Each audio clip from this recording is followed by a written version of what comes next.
Good evening students. आज से नया चैप्टर स्टार्ट कर रहे हैं जिसका नाम है ट्रिग्नोमेट्री। ट्रिग्नोमेट्री मतलब कुछ स्टूडेंट्स सोचते हैं ट्रिग्नोमेट्री बहुत हार्ड है, लेकिन ऐसा नहीं है। ट्रिग्नोमेट्री इंटरेस्टिंग चैप्टर है। आज ट्रिग्नोमेट्री के इंट्रोडक्शन में हम करेंगे ट्रिग्नोमेट्री कहाँ से आई और इसकी आइडेंटिटीज कैसे बनी, इसके बारे में हम डिस्कशन करेंगे। तो चलो स्टार्ट करते हैं। एक्चुअल में ट्रिग्नोमेट्री रेशो, वैसे रेशो में भी हो सकती है ट्रिग्नोमेट्री, लेकिन हमारे सिलेबस में क्योंकि स्पेशल लिखता है वो कि आइडेंटिटी को यूज करके करना है, इसलिए इसकी आइडेंटिटी के बारे में हम पढ़ेंगे और साथ में ये भी पढ़ेंगे ट्रिग्नोमेट्री कैसे आई और कौन कौन सी ट्रिग्नोमेट्री रेशो होती है। तो सबसे पहले हम ये पढ़ेंगे ट्रिग्नोमेट्री की तीन तो मेन रेशो होती है और तीन इसकी सहायक रेशो है। टोटल मिला के इसकी 6 रेशो बनती है। कौन कौन सी? Sine theta, number 1 sine theta, और number 2 tangent theta, tangent theta, और नंबर 3 आती है हमारे पास सीकेंट थीटा। तो तीन तो ये हमारे पास मेन होगी और तीन इसकी जो कॉम्प्लीमेंट्री है, इसकी सहायक है, जिसको बोलते हैं को साइन थीटा, को साइन थीटा, और इसको क्या बोलेंगे? को टेंजेंट थीटा, को टेंजेंट थीटा, और इसका नाम क्या आएगा भाई? को सीकेंट थीटा, को सीकेंट थीटा। लेकिन हम इनकी शॉर्ट फॉर्म में वो लर्न करते हैं। जो शुरू के 3 अल्फाबेट्स हैं उनको ले लेते हैं, जिसको बोलते हैं साइन थीटा, और इसको बोलते हैं cos theta, cos theta. Actual में इसकी फुल फॉर्म क्या बनेगी? Cosine, sine cosine. इसी प्रकार से ये जो हमारे पास टेन थीटा है, और दूसरी अगली बनती है हमारे पास कॉट थीटा, कॉट थीटा।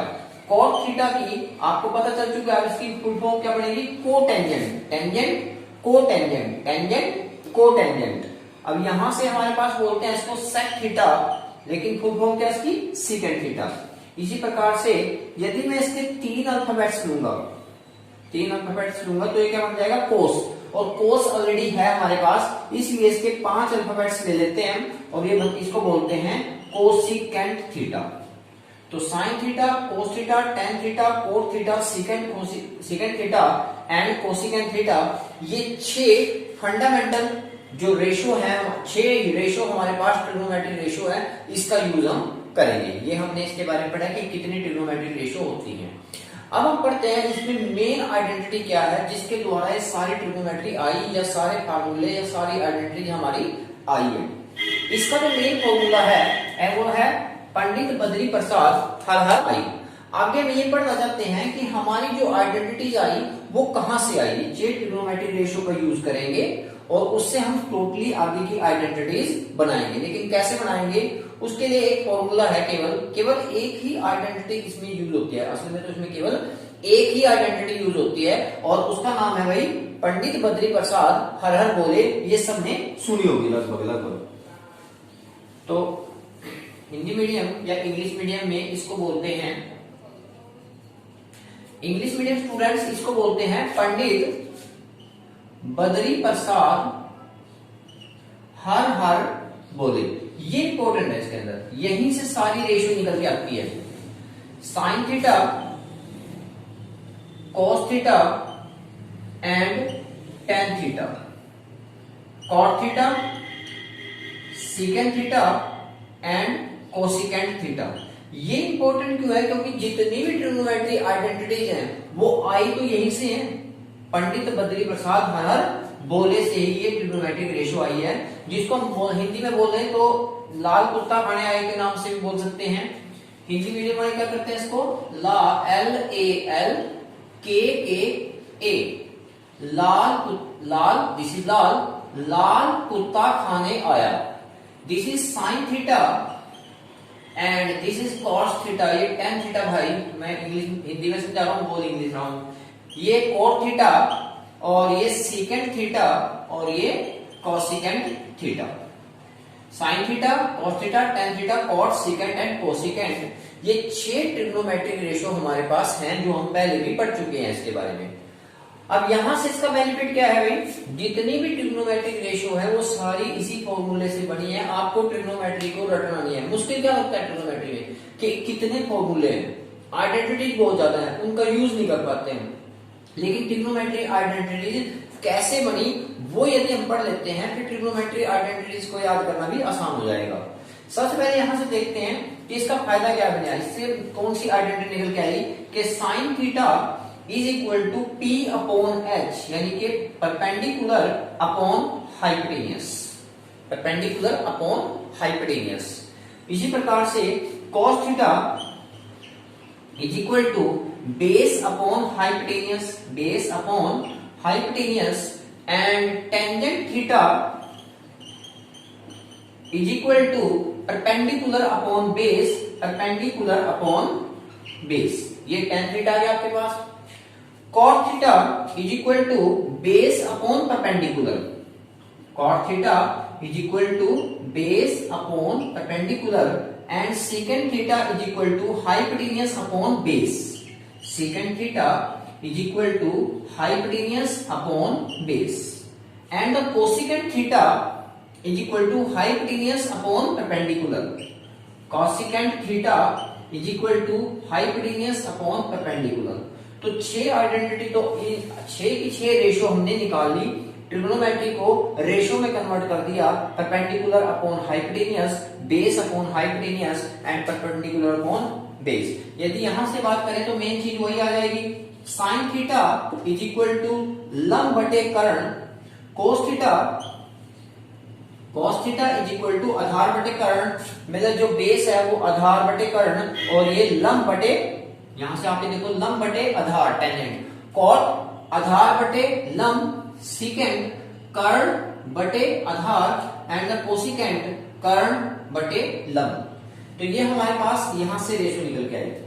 बाकी जो इसकी ट्रिग्नोमेट्रिक रेशियो है वो कहां से आई, वो भी इन फॉर्मूलों से आई है, हम इससे ही हम इनको बनाएंगे।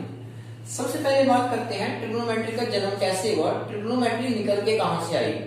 ट्रिग्नोमेट्री ज्योमेट्री का ही एक पार्ट है, और ज्योमेट्री से ही ट्रिग्नोमेट्री बनी। इसका मतलब क्या है कि इसकी जो आइडेंटिटी है वो ज्योमेट्री की आइडेंटिटीज को फॉलो करती होंगी।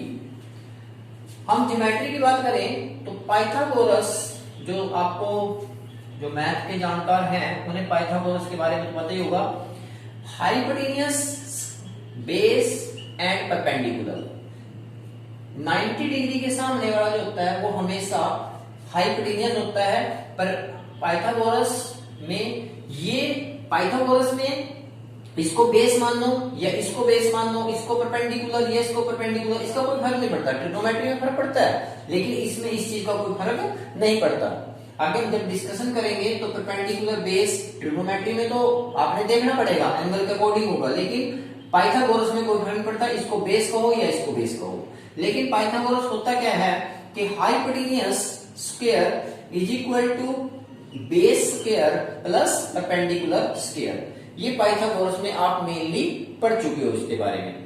अब यहां से होता क्या है भाई, आप यहां से हमारी ट्रिग्नोमेट्रिक रेशियो कैसे बनी, एक बार क्या करेंगे, इसको पूरी स्टेटमेंट को हाइपोटेन्यूस से डिवाइड कर दो, इसके अपोन में भी हाइपोटेन्यूस, इसके अपोन में भी हाइपोटेन्यूस, इसके अपोन में भी हाइपोटेन्यूस।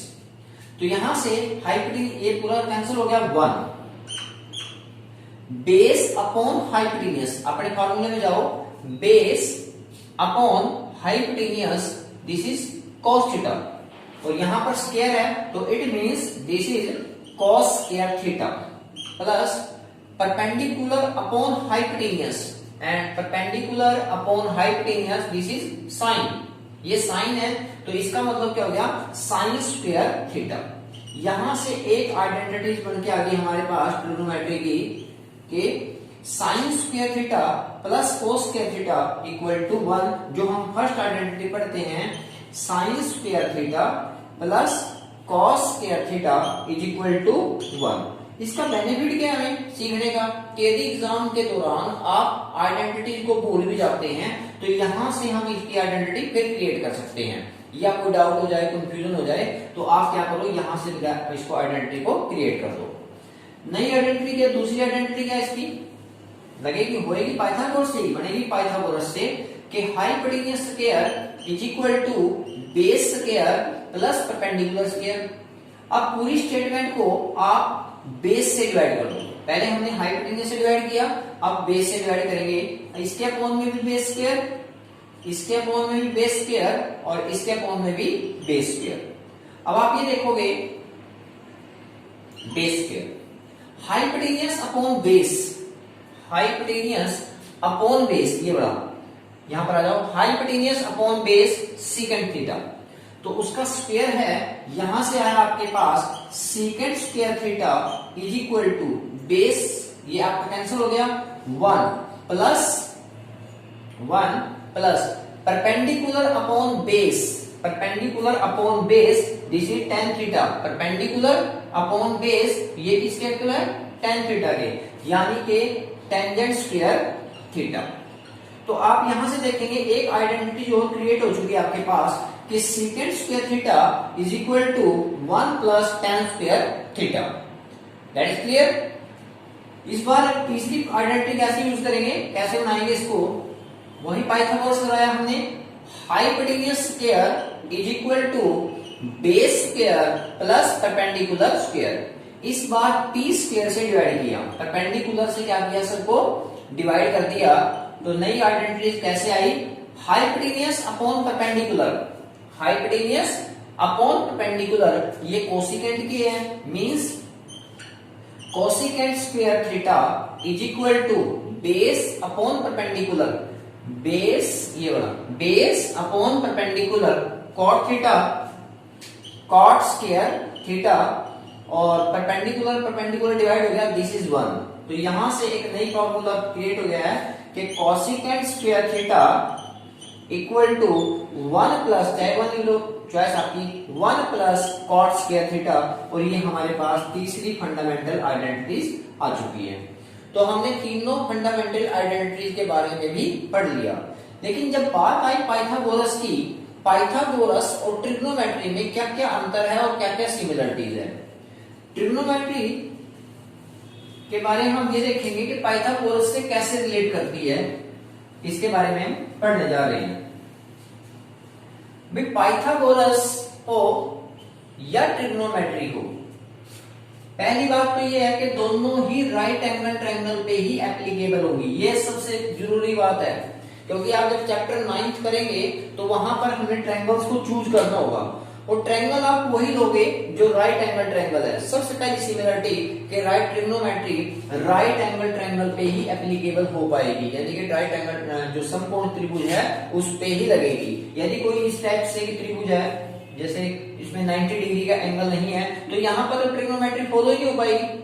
ट्रिग्नोमेट्री केवल राइट एंगल ट्रायंगल पे ही फॉलो होएगी, सबसे पहली बात ये। सेकेंडली क्या होता है कि 90 डिग्री के सामने हाइपोटेन्यूज होता है, और जो आपको एंगल दिया होगा, एंगल थीटा, जिसको हम थीटा बोल देते हैं एक्चुअल में, थीटा अल्फा पाई कुछ भी आ सकता है, थीटा एंगल ए भी आ सकता है, एंगल ए वगैरह कुछ भी, जो आपने एंगल लिया उसके सामने की जो साइड होती है वो परपेंडिकुलर होती है। 90 डिग्री के सामने की जो 90 डिग्री के जो अपोजिट साइड है उसको हम हाइपोटेन्यूज बोलेंगे, और जो एंगल के अपोजिट साइड है उसको हम परपेंडिकुलर बोलेंगे, और ये बेस हो जाएगा। अब आप कहोगे कि पाइथागोरस में भी तो ऐसे ही दिया था आपने, ये हाइपोटेन्यूज, ये बेस और ये परपेंडिकुलर। यहां कोई फर्क नहीं पड़ता, चाहे आप इसको बेस भी लिख देते, इसको परपेंडिकुलर कर देते, तो रिजल्ट पे कोई फर्क नहीं पड़ता, लेकिन यहां फर्क पड़ जाता है। यदि आपने कंपलसरी है बिल्कुल 90 डिग्री जो एंगल है, एंगल के सामने वाले को परपेंडिकुलर ही लेना है, ये यहां पर बाउंडेशन है। क्लियर। यदि बाय चांस आप एंगल को ले लेते हैं ऊपर साइड में, यहां पर आपने एंगल लिया थीटा, 90 डिग्री के opposite side, this is hypotenuse, इसमें तो डाउट ही नहीं है कि 90 डिग्री के सामने वाला हाइपोटेन्यूज ही होगा। लेकिन एंगल कहां पर है, इस बार अपर साइड में एंगल बना हुआ है, तो एंगल की जो सामने की भुजा है वो परपेंडिकुलर है, और ये आपका बेस बन जाएगा। इसलिए यहां थोड़ी सी बाउंडेशन है आपको ढूंढने के अंदर कि परपेंडिकुलर कौन सा है और बेस कौन सा है। ये आपने इसके बारे में पाइथागोरस और ट्रिग्नोमेट्री के बारे में भी हमने जान लिया। बाकी इसकी आइडेंटिटीज कितनी हो, कैसी होगी, वो आगे हम इसके बारे में जैसे जैसे आगे जाएंगे उसमें बढ़ते चल जाएंगे। हमारे 10th के सिलेबस में जो आपके पास 5 एक्सरसाइज हैं और 5 ही टेबल है, 5 टेबल से सारी ट्रिग्नोमेट्री हो जाएगी। फर्स्ट टेबल तो हमने पहले दिया है, टेबल लगा लो या मेन आइडेंटिटी लगा दो। पंडित बद्री प्रसाद हर हर बोले, ये एक आइडेंटिटी, दूसरे में हम टेबल बनाएंगे और तीसरे में हमने कॉम्प्लीमेंट्री के निकाल लेंगे, जो कि हमारे सिलेबस में इस बार नहीं है, वो तो पहले फिनिश हो गई है। और एक हमारे पास जो ये फंडामेंटल आइडेंटिटीज है, इसके द्वारा हमारे पूरे चैप्टर निकल जाएंगे।